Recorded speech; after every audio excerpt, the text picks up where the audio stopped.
The moral of this story is never wake a sleepwalker.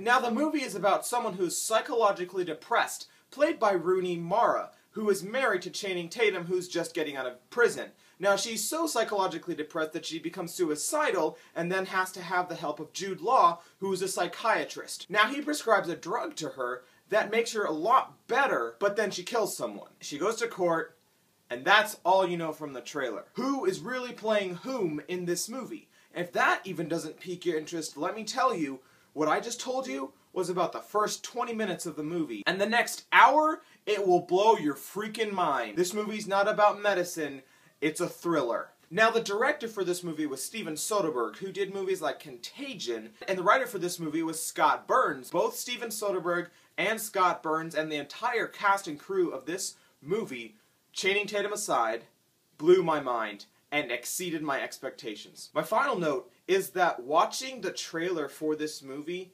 after you see the movie, just impacts in your mind how much of a genius the writer and director were in making this movie. Because you come out of the theater thinking something completely different than what you went in, which is what you want from a trailer. So, we're going to go to the Crave scale now, and first, we're going to look at story. Story is an easy 10 out of 10, and let me tell you why. Especially on a weekend with a comedy coming out that's starring Melissa McCarthy and Jason Bateman, this movie's probably not going to be a top box office hit. But it should be. Granted, it's only February, but this movie might be one of the best movies out this year because it has a story that is so brilliantly plotted out and strategized and fed to the audience in such a way to just blow their minds that it is almost as good as stories like The Prestige and The Illusionist. So 2,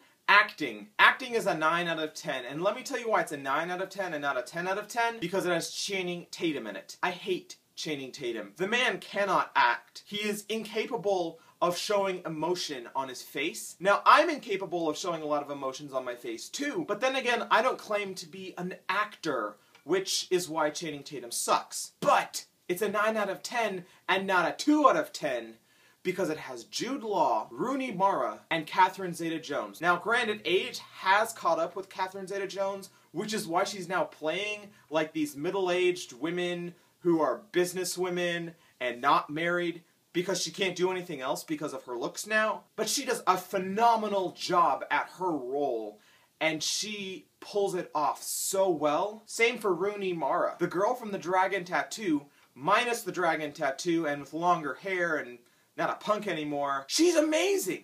She is so good at pretending to be depressed in this movie. And finally, Jude Law, the man who went from being that pretty face actor and then he became a character actor. It's good to watch Jude Law in a situation where he's interacting with normal people. I think this was his best performance, where you don't even know if he's a good guy or a bad guy at all. 3, music. That's an easy 8 out of 10, and let me tell you why. The music in this movie adds to the imbalance and the instability associated with depression and suicidal tendencies.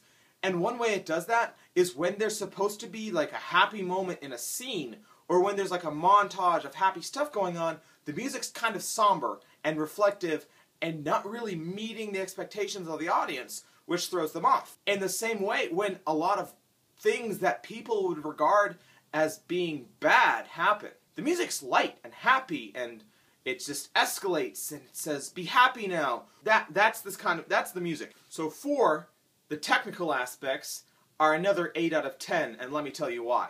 I know in a lot of reviews I focus on the cinematography when there's a lot of other things I could be focusing on. But even the cinematography adds to the imbalance in the movie. In the beginning of the movie, when it's being established that Rooney Mara is really depressed, it just shows so many shots of just half of her face for like 10 or 15 seconds. And that just really adds to the message of instability. Now, number 5, message.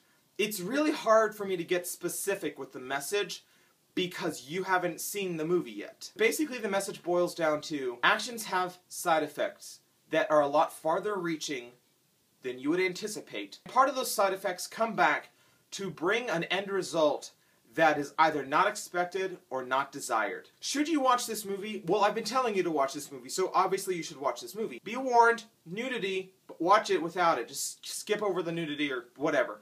This is a good movie.